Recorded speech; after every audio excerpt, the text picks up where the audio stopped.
Australia. Oh, he's hit this one, Miles. Great shot. Oh, it's a biggie.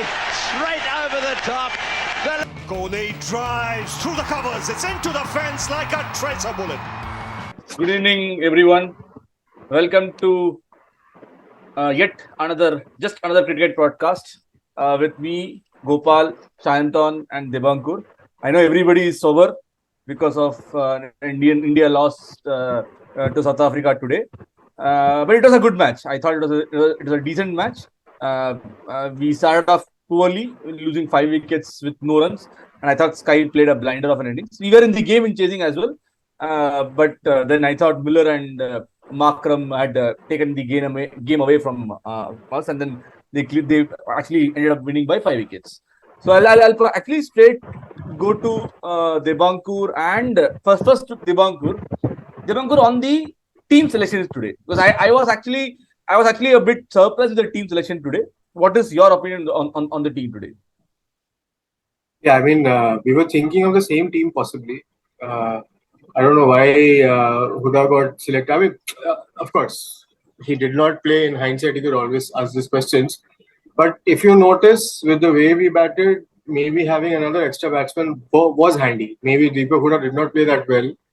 DK, for that matter, no batsman apart from Surya Kumar Yadav actually looked the part on that kind of a track today. Only, I think Virat Kohli showed glimpses because he's in good form. Couple of shots that came out of Virat's bat were like simply amazing. We thought that Virat is actually, going to continue with his form. But Surya Kumar Yadav, if not for that innings, I think we would have actually gotten bundled out for less than 80 or 70, 80 runs. So apart from Surya Kumar Yadav, no other batsman showed intent. I mean, I do understand that there is a requirement for you to go bang from ball one, because that is a template that you're trying to follow. Rohit is going to do that, of course. But rest of the batsmen, I don't even understand why. I mean, what has been informed to Huda? I mean, what is his role in this team? What the management has gone ahead and said to Huda, ki jao pehle ball se maro. Is that what he has been selected for? If that is the case, then I think Huda apne pair pe kulhari mar raha, nothing else. I mean, he has to give some time. This is not a pitch that he plays day in and day out. It's not a simple pitch at all. You are born and brought up in Indian pitches. You cannot go to a Perth fast, bouncy pitches, and there are a classy opponent, a brilliant bowling attack, and you cannot play like that. All the 3 balls that he played was like airy-fairy. So big question mark on the batting. People have started questioning the Indian batting attack, but I guess that's it's another blip. We played well, of course, but team selection wise could have been a good selection if Huda played well.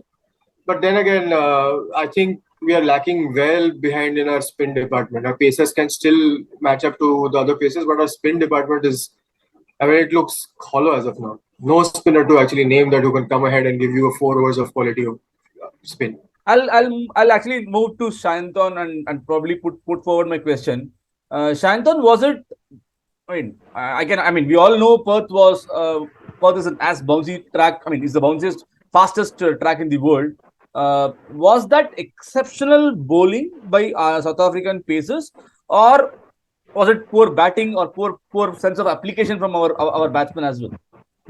I think both. They are tall, fast bowlers, and you see the difference in length, right? So Indians cannot bowl fast, so they pitched it up and they got swing. South Africans didn't get any swing because they were pretty sure that they're going to bang the ball short in, and with their pace, they are going to get those wrong shots out of the books, right? And as Devanku rightly said, you don't grow up playing in these pitches.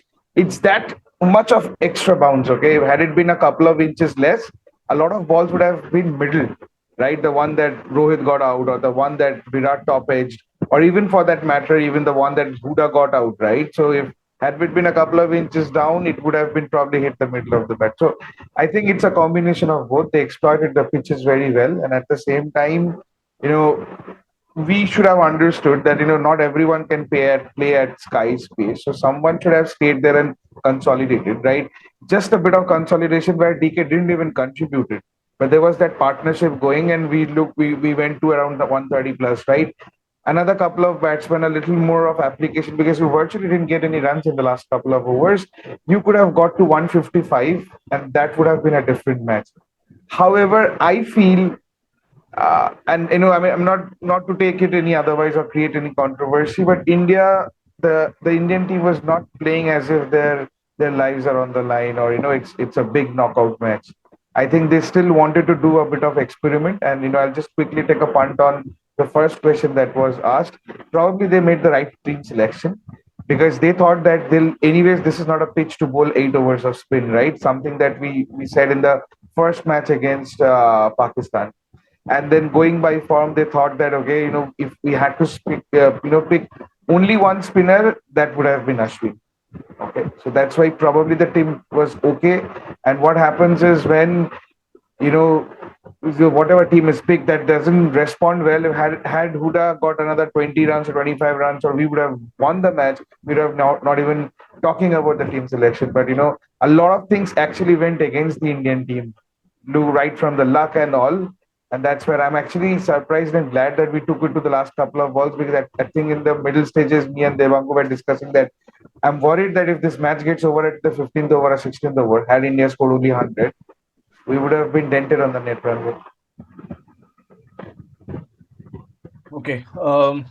My only point of view was, Shantan, because it was a pacey wicket and it was known to us, I might actually tempted to play Harshal Patel with an extra seamer, because I mean you already had Hardik Pandya keeping that particular slot, but I would have probably gone with Harshal Patel, strengthening my bowling department. There is an extra space. The problem with Harshal Patel is he'll not be of any use if the ball doesn't grip.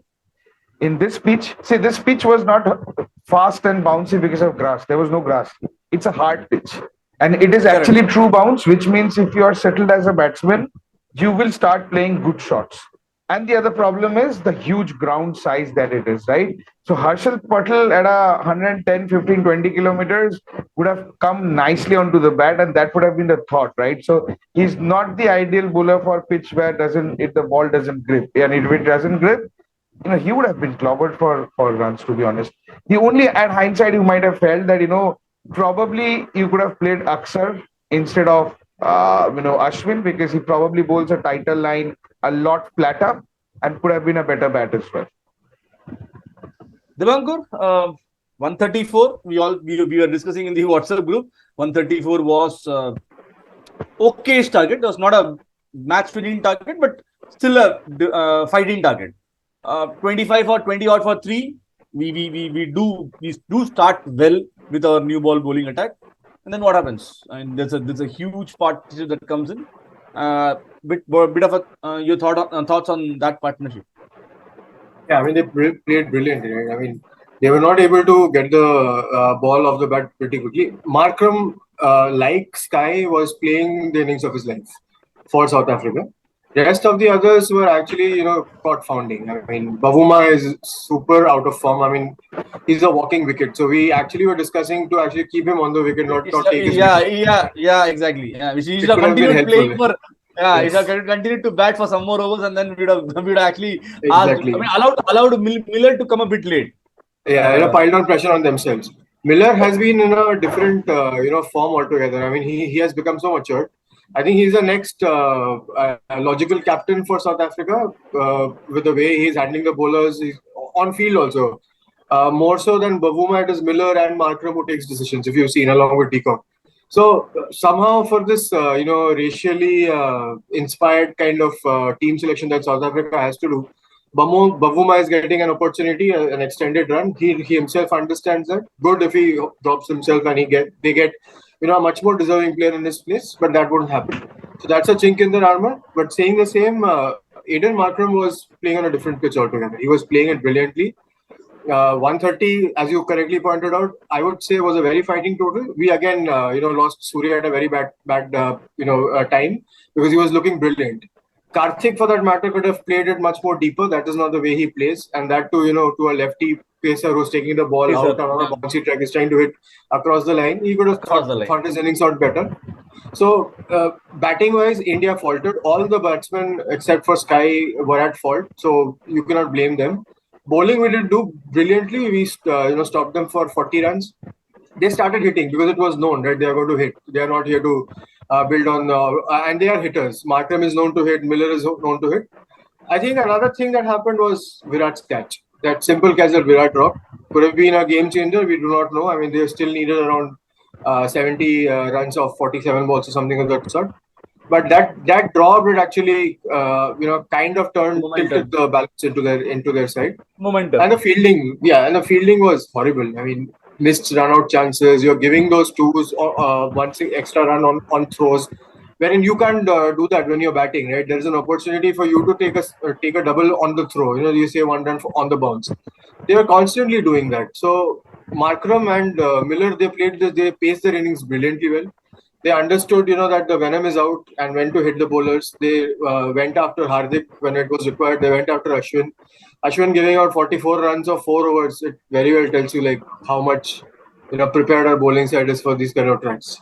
So yeah, a brilliant batting on South Africa's front, but then again, it was only a couple of batsmen from their side and one batsman from our side. So it was a very difficult pitch, very sporting, lively pitch, and it was a very good match to see actually from both the bowling sides, point of view. But then again, I think we'll have to do something seriously. Think about a bowling attack. I mean, because when we were discussing who's to go bowl the 16th, 17th, 18th, 19th, 20th, think about the pressure on Rohit. He only thinks that Shami today is the only guy who can give him 6 consistent Yorkers. What about the rest 4 overs? You do not see anybody. You do not, get confidence from looking at the other 4 bowlers. So where does Rohit go from there? So you do not. Yeah. No, I want to I want to debate a little Devankur over here. While while we have lost the match, the bowler still took a 130 run target to 19.4 overs, and that if you look at all the fast bowlers, they are pretty much in between 6 to 7 runs. I think Shami is like what 13 runs or 14 runs in 4 overs. Yeah. Anyone would have targeted your fifth bowler, which is your spinner, right? And even if it was Chahal or Akshar Patel, they would have gone for runs, right? So they obviously have to hit someone. The thing is, there were no scoreboard pressure, to be very honest, right? And even with that smaller total, and then again, I am not defending Ashwin, and I don't think he's probably our best option for T20s, but then to his defense, a catch was dropped off his bowling, and it could have been a different. When a bowler gets a wicket, he is a different bowler from there on, right? Altogether. So yeah, I think, and you look at that. I mentioned a bit of luck. Look at the number of top edges they got today. I think 3 or 4 boundaries and a 6. Whereas every time we hit the ball in the first 5 wickets that fell, it was all the top edges went to hand. There was a brilliant catch by Rabada. There were so many missed run-out chances, right? So which means every small thing that could have gone wrong for India went wrong, and they all happened together at one, in the single day itself. Whereas I don't think there was a single miss of chances or any luck issues at South Africa's end. So I don't think there,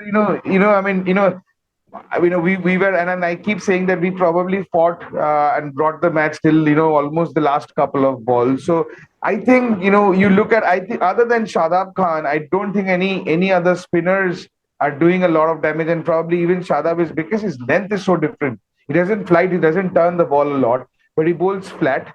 And at the same time, they have top 3-4 fast bowlers who does most of the damage, right? So probably that is the thing. But while bowling is a weak point, I'm really concerned on the batting front.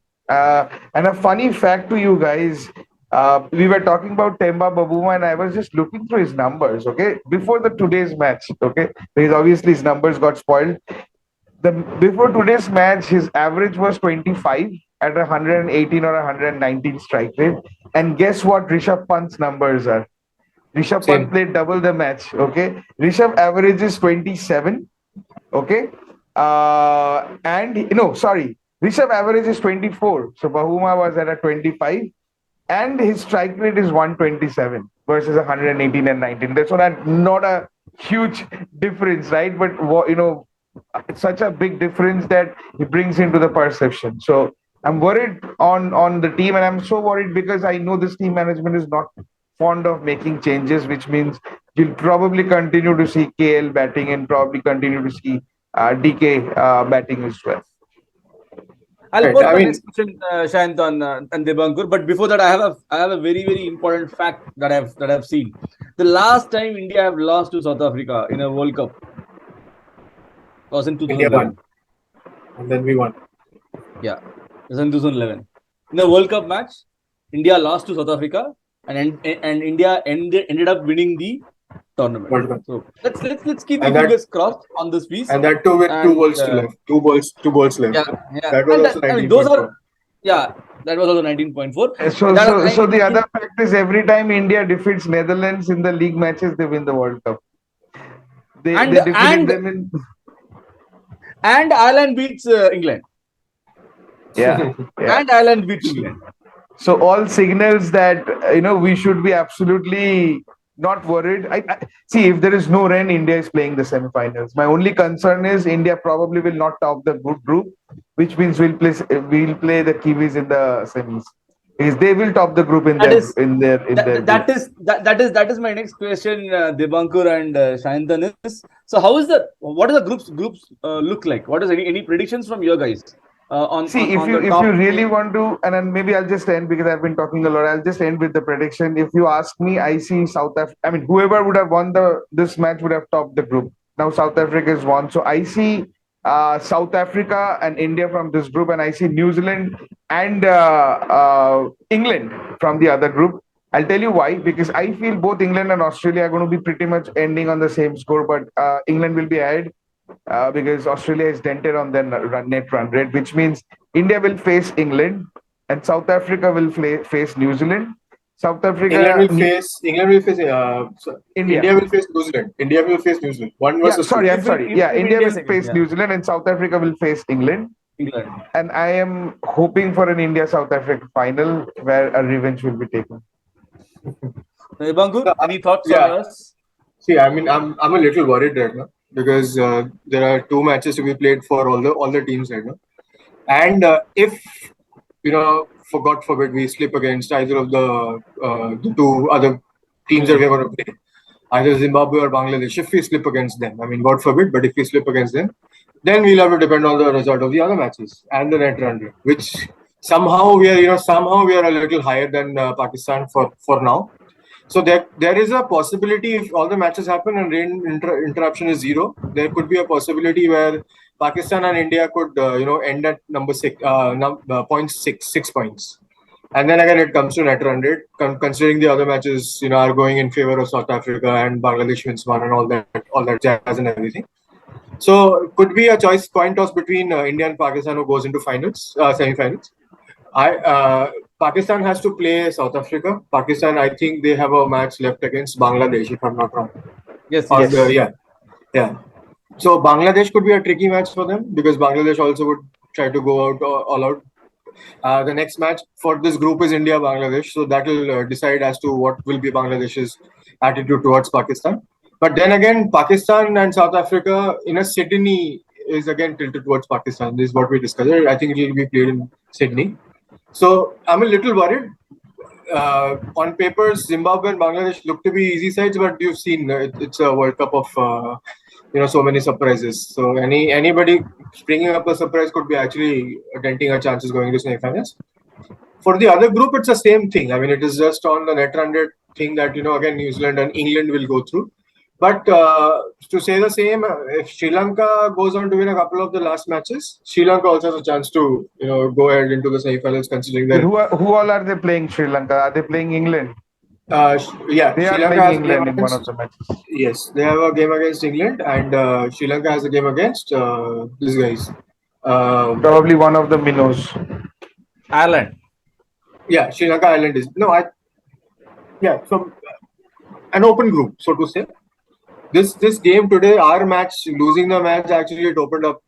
I would say kind of opened up. Yeah, kind of opened the group actually. Yeah.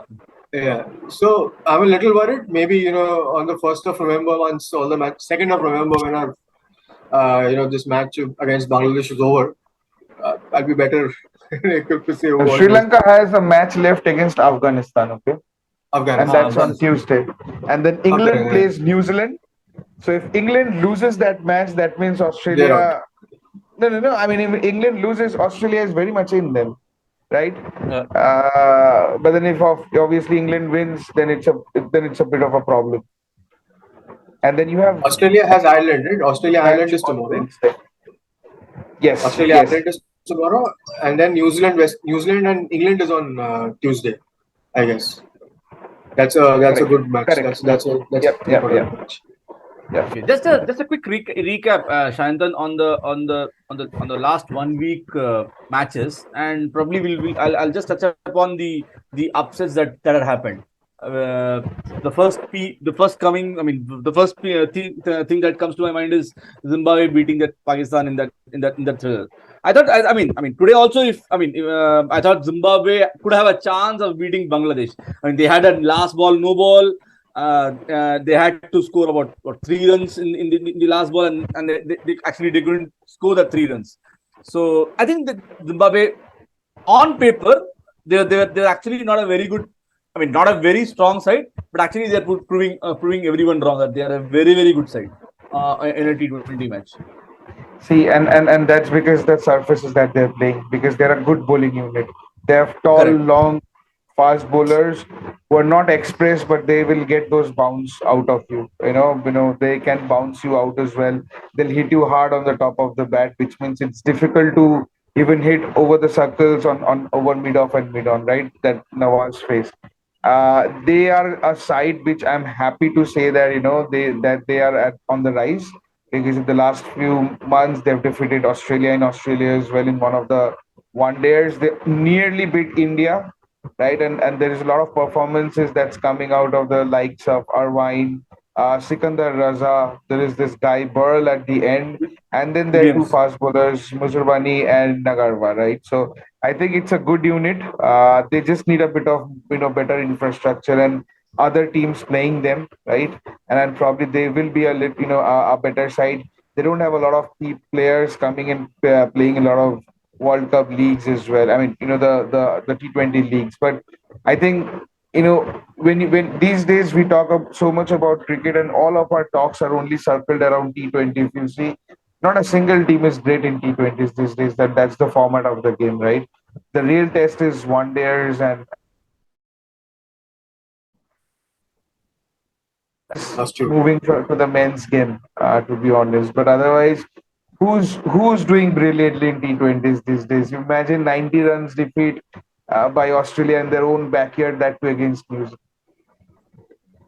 Okay. But I was super surprised by the quality of application the Pakistani batters showed. I'm actually upset. Being an Indian, it always feels great if Pakistan loses, and I'm sure. That's the rivalry and no politics in between.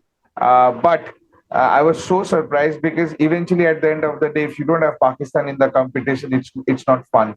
And similarly, if it's no India, it's no fun for Pakistanis as well, or even for that matter, the world cricket. But I'm so surprised the likes of Shadab Khan and others, a match that would have been a cakewalk for them at one stage, they just made it difficult and then just lost it. Divankar, on yesterday's match, probably, and we'll quickly turn around. 5-for-3, or what? 20-for-3, New Zealand. New Zealand. And then you get a marvelous knock from Glenn Phillips. 104 out of the 160 that the New Zealand scored. Obviously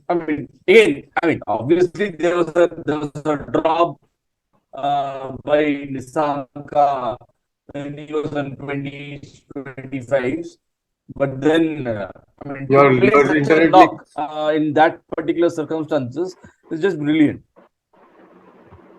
Yes, absolutely. I mean, that definitely is Glenn Phillips's best innings, so to say. I mean, he's played a couple of good international knocks, and he's also known for his fielding. But the way he and if you've seen, they had a big partnership. He and Daryl Mitchell had a big partnership, and Daryl Mitchell scored a 100-run strike rate, 22 ball 23, 23 ball 22. So that shows there was not a single boundary. There was not a single boundary by Darren Mitchell. He just wanted to just give strikes to Phillips and rotate the strike. So, and that's how you build an innings. That's how you build a T20 innings, and glimpses of that was seen in DK and Surya Kumar's innings today, wherein DK could have been much more smarter. I'm still trying to bring comparisons to the today's match itself, because you see the others and you learn from it, right? Because that is the best template that you can get. The New Zealand innings yesterday, from being around 5 runs per over, 6 runs per over, and then ending it at 8.1 runs per over, and that too smashing all the bowlers around. And of course, and then you come out and just trample the opponent. They did not have a chance against the swinging deliveries. Saudi and Bolt, they are not express pace. They only depend on swing and seam, and that's what they did yesterday, right? So brilliant match by New Zealand. Somehow, as we have been trying to emphasize over the couple of podcasts that we've been doing, T20 is not you could not press your feet down and say that this is a particular team who is number one in T20 for that matter. Anybody can have a brilliant day, anybody can have a bad day, and that shows. Were we even thinking of an England? Although it was a DLS loss, maybe if they would have played 20 overs, they could have made those runs up, because you never know. England has got that kind of tenacity in them. But they lost against Ireland. Right? Truth of the matter is they lost due to Duckworth Lewis. Did we even have an assumption that England can lose a match to Ireland? No. But these are the surprises that are springing up. Right? Pakistan losing to Zimbabwe. Did we even imagine that happening? No. They won by 1 run, right? Zimbabwe, and the way Pakistan played, they are only themselves to be faulted. So this World Cup is full Namibia beating Sri Lanka. Right. Yeah. So you cannot point a finger to one particular team saying that you are the best T20 side. You are going to consistently keep on winning matches, because these kind of surprises are going to spring up. Because you never know. 20 overs is such a small span of overs. One person can tilt the game in your favor, and that's what has been happening. So we'll have to be you're really cognizant of the fact that India do not slip up against the upcoming 2 matches. No. We win both the matches and then we go on to semi-finals. Whatever happens from there is going to happen. We have about 9 minutes left, Shantan, and I'll probably jump in to you. So what next to the Indian team? What is? Do you see any changes for the matches? Do you see Rahul, KL getting dropped and Punt being tried out? I saw that DK was actually out because of an injury. So will that give an opportunity? I mean, is that a sign for Punt to be playing in the playing level instead of DK? How's that? Yeah, so I think I'll just take a cue from where Devankur ended, right? So it's so important to win this last 2 matches, even if you're through, because in these kind of tournaments, the momentum is so important, right? So you cannot keep winning and losing and winning and losing, right? So you need to get that momentum. I think roughly 70-80% of the team is playing well and contributing. It's just the opener slot which is still not clicking, and I'll not consider Rohit's innings against Netherlands. So if by the look of things, the way he was holding almost his tailbone and it looked a pretty nasty injury or whatever it is with DK, the first person that comes in is definitely Rishabh Pant. Now the question is, where do you play Rishabh Pant in, right? Because if you play him in the middle order, will he be that will he be that effective? I always thought his technique is good, so he can open. But then where do you fit in Rahul in that case, right? Because he definitely probably will not have a space in the team, right? So I don't think you need to tinker a lot from a bowling perspective. You have those 4 fast bowler theory. Even if Hardik goes for runs, he still gives you wickets. I think that's fine. You might be tempted to play Chahal, and it really depends on what kind of surface and which ground you're playing.